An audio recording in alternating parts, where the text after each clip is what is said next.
This is the Mindspace TV show.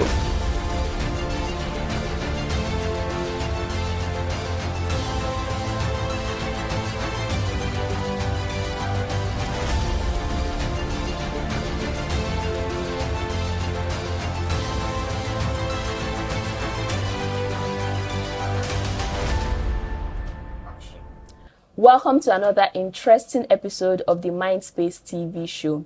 I remain your host, Fauzia Zakaria. On this episode, we're going to talk about PTSD, post-traumatic stress disorder, and its effects and how it can lead to personality disorders.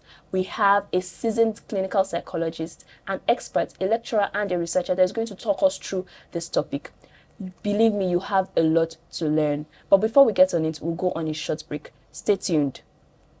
As Africans, whenever we hear the words mental health or therapy, we often think in extremes, being mad or roaming the streets. On this show, we are here to change that narrative. Together, we'll explore practical real-life solutions, speak to leading mental health experts in Africa, and correct false assumptions. This is not just about awareness, we are about action. If your sexual health is not in a good state, have someone you can talk to. You can go to therapy to better yourself. I'm Fauzia Zakaria, and this is the Mindspace TV show. Healing begins with understanding, and understanding begins here.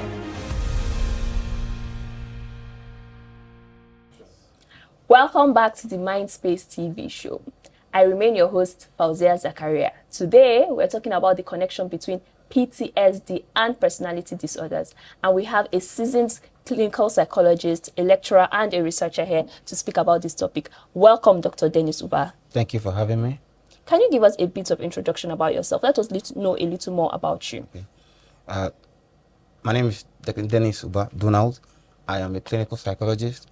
I work with Bayes University as an assistant professor, and I have engaged in several researches both in Nigeria and international. And I have spoken and researched about several aspects of psychology, and I'm here to answer your questions. Well, we are so grateful to have you here. Thank you. And I'm sure with your experience, you'll be able to shed more light on this topic for us. Before we start, I think I mentioned some big words: PTSD and personality disorders. What is PTSD? What are personality disorders? Okay. PTSD, as the name implies, is post. A post, meaning something that has happened before. A traumatic event occurs that is causing you stress, meaning that this event must be traumatic, it must have affected or shaken you in some kind of way that is leading to stress, that is now a disorder because you cannot control it. So, simply put, PTSD is the type of stress that you experience as a result of you experiencing a trauma that have led you to the hospital. What about personality disorders? Now, personality, I'll first of all define what personality is before we go into the disorder. Personality is a stable characteristic that an individual has or possesses that is unique to that individual. For example, introversion, extroversion, openness to experience, conscientiousness, and neuroticism. We also have a disorder of this type of personality, meaning that there are personalities that might not be generally acceptable in our society.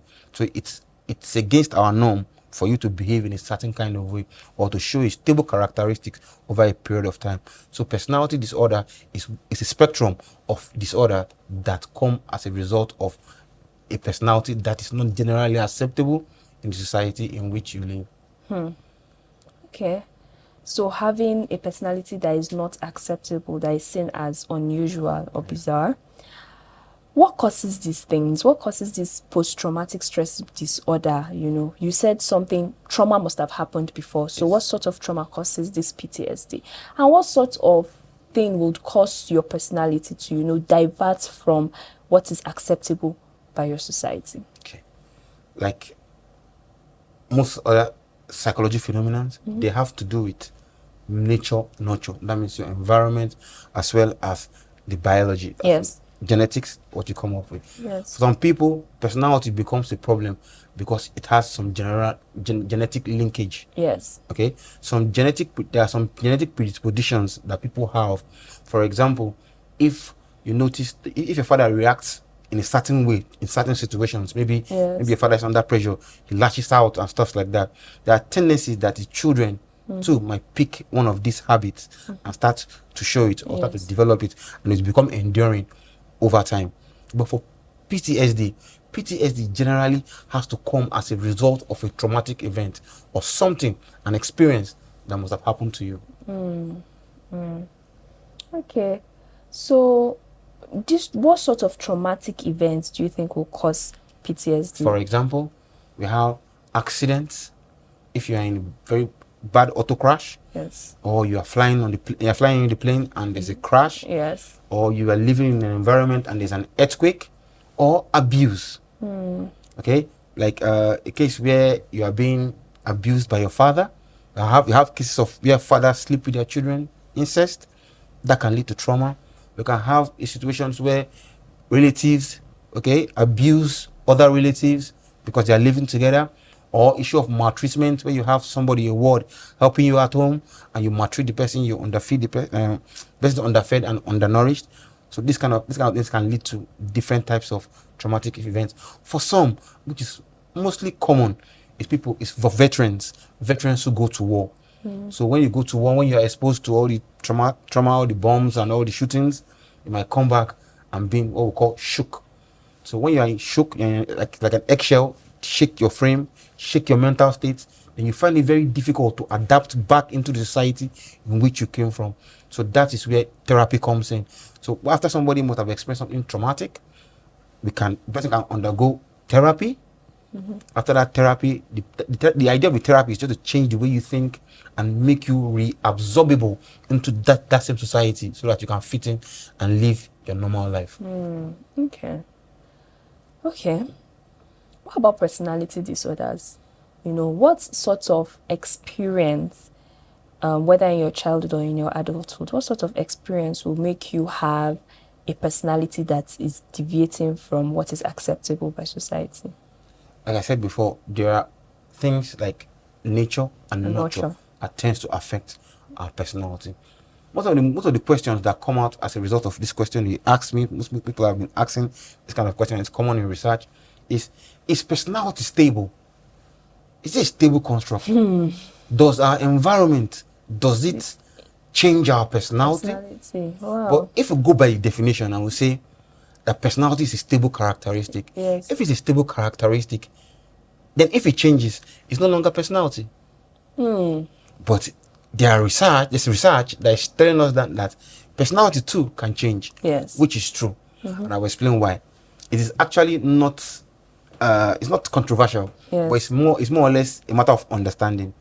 In psychology as a whole, the study of behavior, there's a spectrum we believe in, which is called the bell-shaped.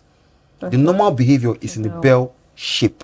That means there's a plateau, there's a crescendo, and there's also a plateau. Okay? Now, the stability makes personality what it is. If it's not stable, then it's not personality.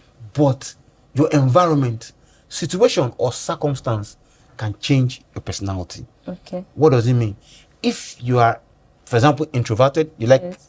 yourself, you like being indoors and all of that, Yes. and you happen to make new friends, or you work in a new environment where you have to greet people and shake people, you have to go out of your shell Yes. of being an introvert, become an extrovert Yes. for the time being, Yes. okay, and later go back to your shell. If by the time you go back to your shell, that's the end of the plateau.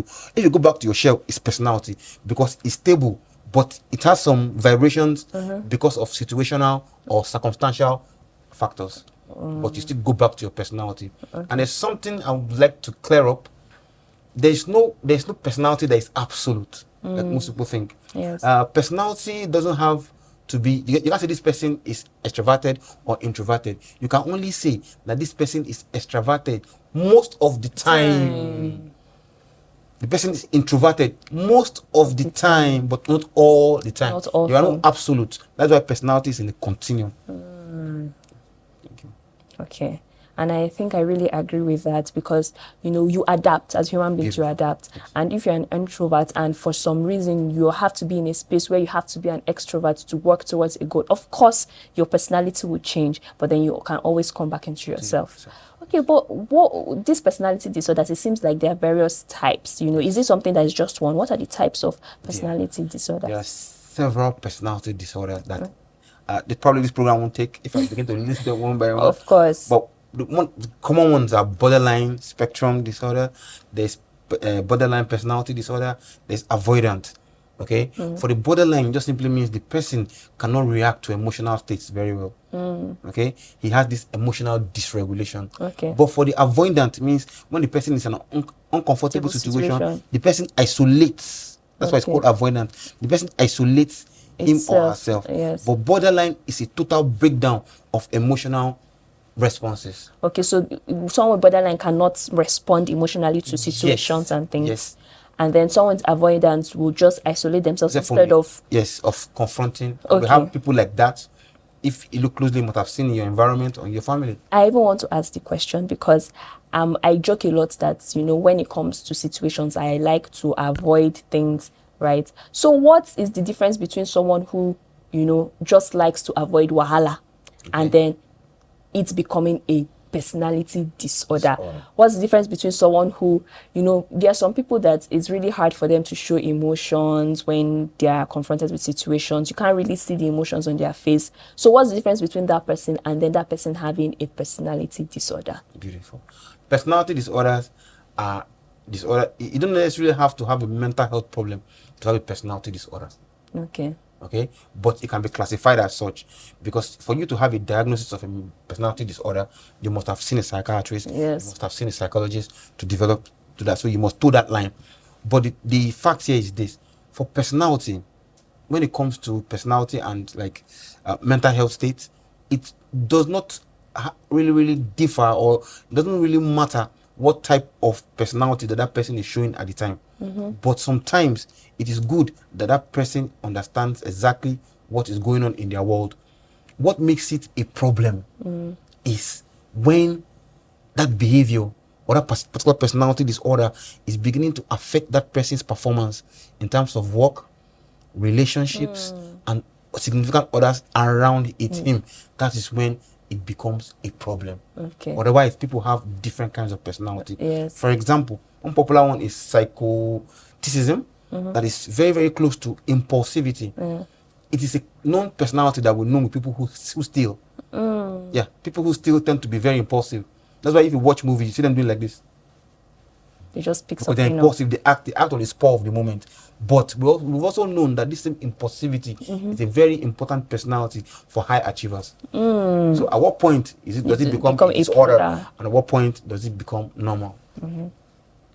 I think what I get from you now is it becomes a disorder when it interferes with your day-to-day life, your day-to-day activities. Can you go to work? Can you be in a relationship? Can you be a parent? Can you be a husband? Can you be a wife? That's when it interferes.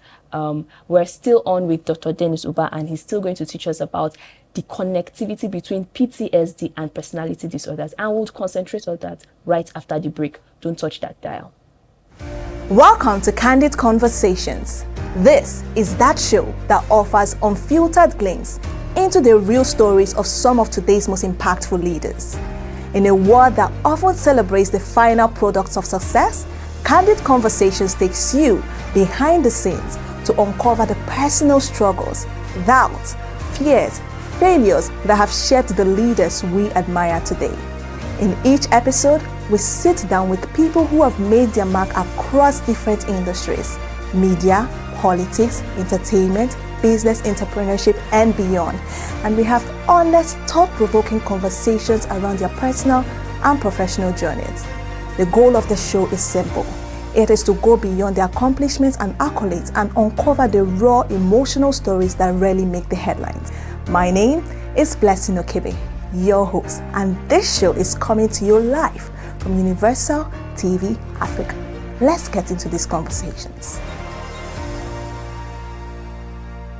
Welcome back to the Mindspace TV show. We've been talking about PTSD and personality disorders with Dr. Dennis Uba. Thank you. Wow. You've spoken a lot about PTSD and personality disorders, and you've tried to explain to us what they actually mean and the different ways they can manifest. Now I want to ask, are they connected? Post-traumatic stress disorder and personality disorders. Is there a way you can develop post-traumatic stress that would also in due time change the course of your personality? Oh, yes, and there's no straightforward answer. Okay. Okay, they go hand in hand, but it depends on what happens. There are some traumatic events that can alter your personality. Yes. There are some personality types that would make you vulnerable to PTSD. So they go sort of hand in hand, in the sense that if somebody experiences a traumatic event, that traumatic event, and the person not being able to emotionally hold that event, can alter the state of that person's personality. Maybe the person was emotionally stable, Yes. the person can become emotionally Unstable. stable. The same thing happens to personality. There's some personality types that sort of get exposed or are susceptible to issues that have to do with PTSD. For example, high risk taking behavior, Yes. what you call entrepreneurial behavior, because you're constantly exposed to danger. Yes. You're constantly exposed to risk. Those are the kind of people who you want to see, you want to ride when they want to start riding motorbikes or carries, Yes. high octane, high energy, or they go skydiving and all of that. So these things, they're not necessarily good or bad in themselves. It just depends on what you're doing with what you have. Yes. So for PTSD, it has to be a traumatic related event that can also alter the state of your personality. And some personality types as well can also make you prone or susceptible to developing PTSD if a certain event happens to you. Yes, because let me try to draw a line and you clarify me if I'm wrong. Okay. Someone that does risk-taking behaviors and those things, and maybe they do, these motorbikes or the car races, they are susceptible to having accidents, or they are prone to having accidents. And So then an they are accident can be a traumatic Beautiful. event. So they have a higher chance of experiencing PTSD based on the type of the personality that they they have. have. Okay. Now, all of this is well and good, but how would you say we have to go forward, like accurate diagnosis and treatment?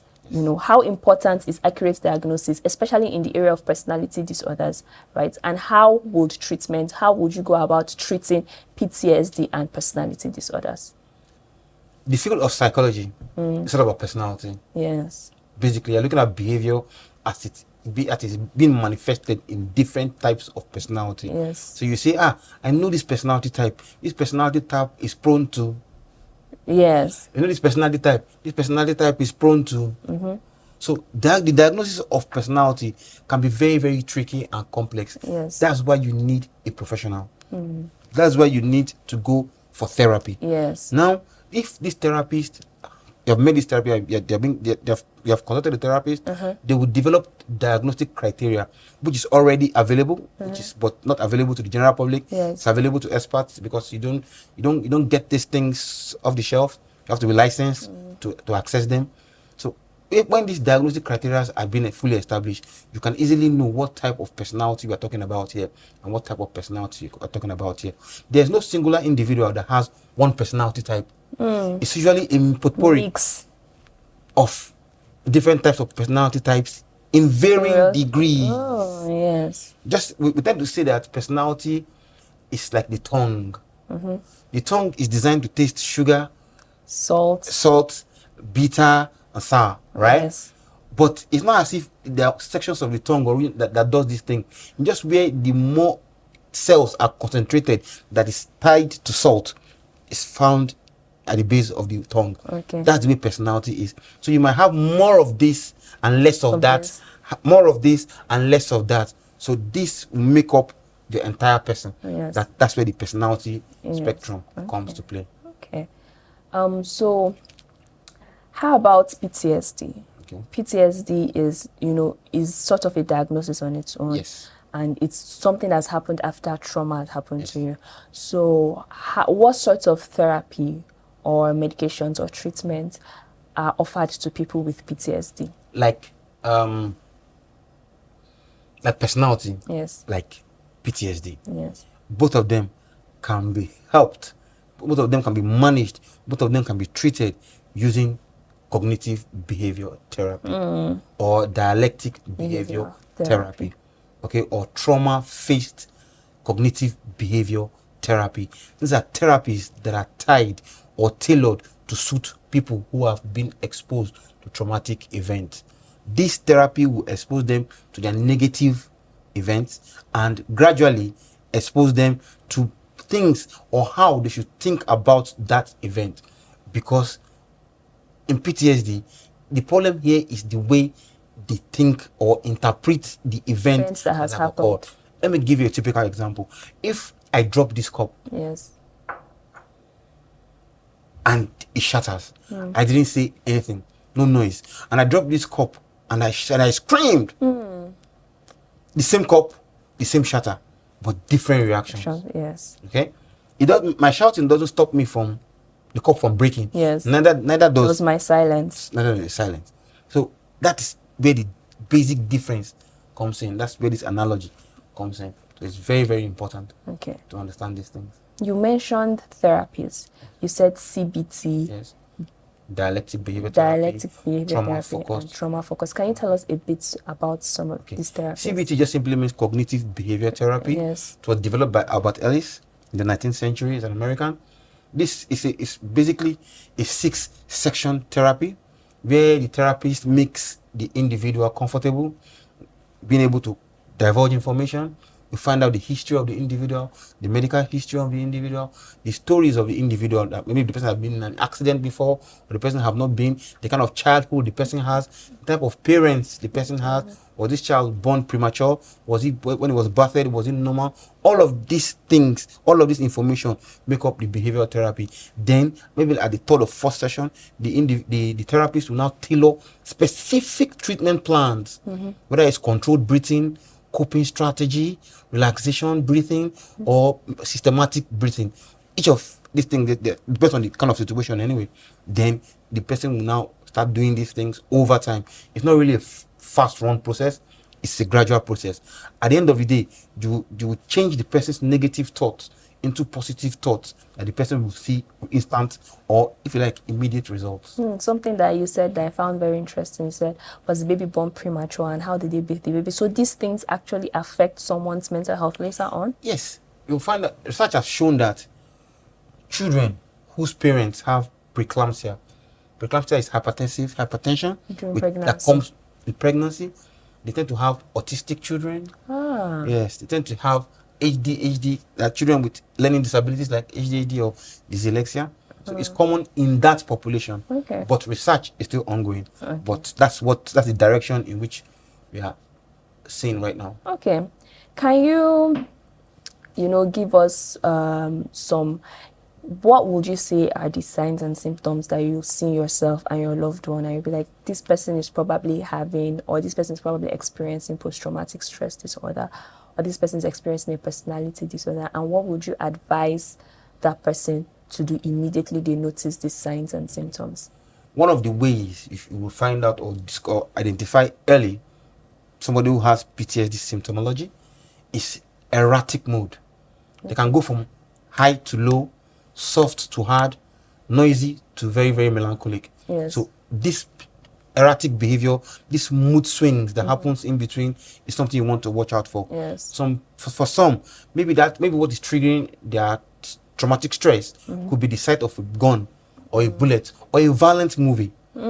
So these things can trigger this behavior. Some people might even have this PTSD, not knowing that they have this PTSD. Yes. Until something triggers it. Maybe the sight of a baby. Maybe they went to war and they massacred the whole village, and they discovered that in a particular house or hut that they shot through, there were babies in it, and him seeing babies reminds him of his guilt, and it goes on from there. One of the key underlying factors of this PTSD is guilt tripping. It's guilt feeling that I've done something so bad. I can for others it is their experience. Maybe they were abandoned, or maybe their foster parents told them that we found you in the gutter and stuff like that. Okay. And thank you for saying all of these things, because I think these are relatable experiences. The experience of abandonment, the experience of being raised in a foster home, or for soldiers, the experience of going to war, the many casualties of war. However, we have some questions from our campus ambassadors who want to know some things related to PTSD and personality disorders. And they say, Can someone fully recover from these conditions? Can you fully the recover word from fully having recover, I want to PTSD? underline it, but it is safe to say that if you have PTSD, you can, with treatment, monitoring, supervision, and therapy, you can live a fairly stable life. With supervision, therapy, and treatment, You can you live can live a fairly stable life. So it can be managed effectively for you the to same live thing with personality disorder. disorders. Okay, for you to live a fulfilling life. Okay. Yes. Thank you very much, Dr. Dennis Uba, Thank you. for shedding light on this important topic. I'm sure for our audience members, when they started listening in, they were wondering what is PTSD, what's personality disorders. But I think you've broken it down very well to the minute details where we all understand what post-traumatic stress disorder is and our personality disorder. So thank you very much, Dr. Dennis, for shedding light on these topics. And that concludes the end of this episode. Thank you very much for listening in. Remember, you can go to the mytherapist.ng app. If you suspect having any of these symptoms, you can go to mytherapist.ng app and get access to different forms of therapy, CBT, DBT, on the app with different psychologists and psychotherapists who have various specializations. Thank you very much for listening in, and remember, healing begins with understanding, and understanding begins here. I remain Fauzia Zakaria, and I would love to see you at the next episode. Thank you.